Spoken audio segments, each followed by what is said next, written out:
There was no plan, no vision, no moment where someone sat down and decided to connect the world. It happened because one man made a mistake, got desperate, and kept moving. His name was Francesco Datini, and in the 14th century, a wool merchant's son from a small Italian town called Prato did something that no single person had ever done before. He built a system that let money move across borders without physically moving at all. He didn't know that's what he was doing. He was just trying to survive. Datini was born around 1335. When he was 14, the Black Death came through Prato and killed both his parents, his brothers, and most of the people he knew. He watched an entire world disappear in a matter of months. And when it was over, he did what a lot of orphaned children with nothing left to lose do. He left. He walked to Avignon in southern France, which at the time was one of the most important cities in the Western world. The Pope had moved the papal court there decades earlier, and where the Pope went, money followed. Merchants, bankers, diplomats, traders from across Europe, all of them funneling through one city. Datini arrived with almost nothing. He found work, watched carefully, learned faster, and within a few years had opened his own shop selling armor and religious art. He wasn't particularly brilliant. He wasn't connected. He was just relentless. And he had survived something that killed half of Europe, which has a way of making a person difficult to discourage. By his 30s, he was doing well, but well wasn't enough. Datini had seen how the big merchants operated, the ones moving goods between cities, between countries, between entire economies, and he wanted in. So he started expanding. He opened a second branch in Prato, then Barcelona, then Valencia, then Majorca, then Ibiza, then Bruges. He wasn't building a company in the way we'd recognize it today. He was building a network. Each branch had a local manager, local contacts, local knowledge, but they were all connected back to Datini.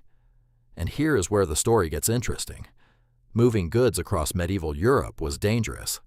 Roads were controlled by bandits. Ships sank. Wars broke out without warning and closed entire trade routes overnight. Moving actual gold and silver was even worse.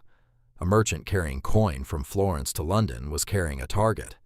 You either arrived or you didn't. Datini's solution wasn't entirely new, but the scale at which he used it was.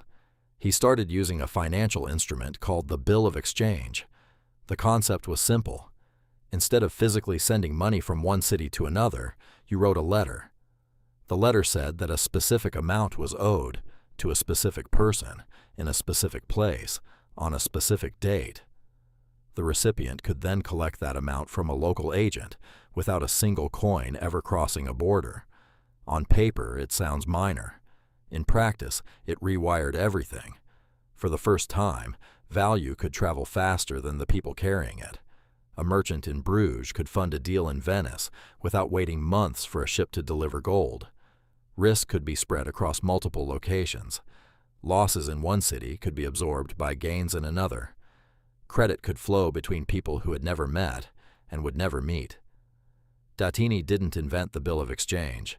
Italian merchants had been experimenting with it for decades, but Datini used it at a scale and across a geographic range that had never been attempted before.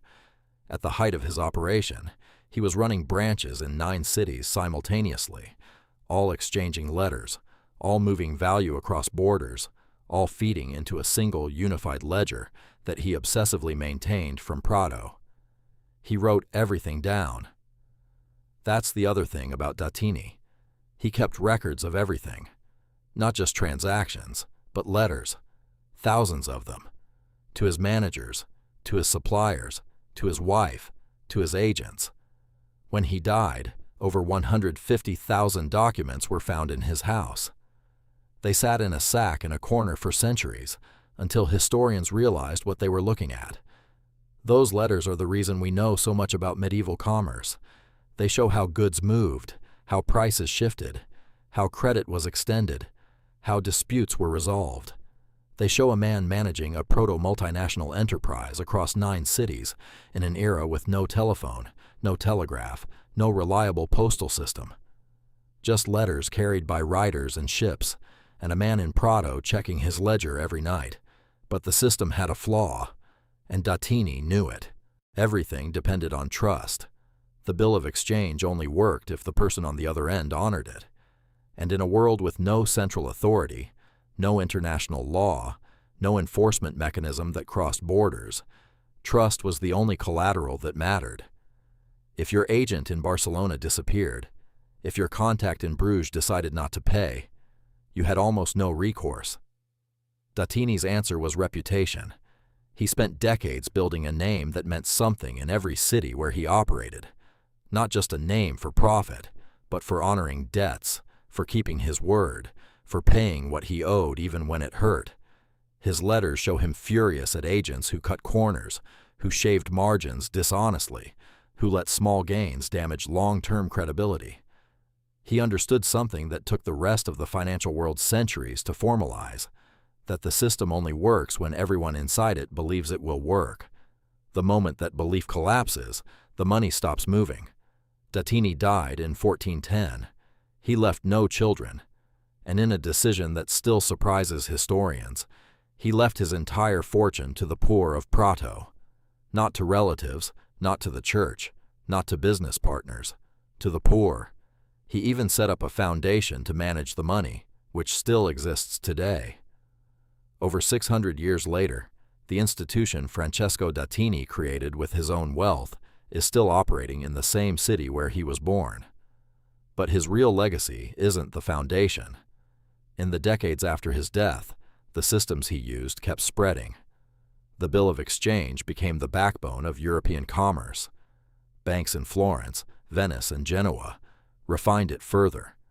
The concept of moving value without moving physical money eventually gave rise to modern banking, to currency exchange, to international credit markets, to the global financial system that today processes trillions of dollars every single day without a single coin changing hands. The smartphone in your pocket connects to a payment network that traces its logic in a direct and unbroken line back to the letters Francesco Datini wrote from a small room in Prato. He didn't set out to invent anything. He was a 14-year-old orphan trying not to die in a city that had already buried everyone he loved. He walked to Avignon because staying meant watching the rest of his life amount to nothing. He built a network because it was the only way to compete. He kept records because he was terrified of losing track. And somewhere in the middle of all that survival, he accidentally built the architecture of the modern world. Most of history's biggest inventions work like that. Not designed, not planned. Just someone, somewhere, too stubborn to stop moving, solving a problem in front of them without realizing the solution would outlast everything else about them. Datini's house in Prato still stands. You can visit it. The archive of his letters is preserved and digitized. Historians still mine it for new information about medieval trade, labor, disease, and daily life. He was not a king.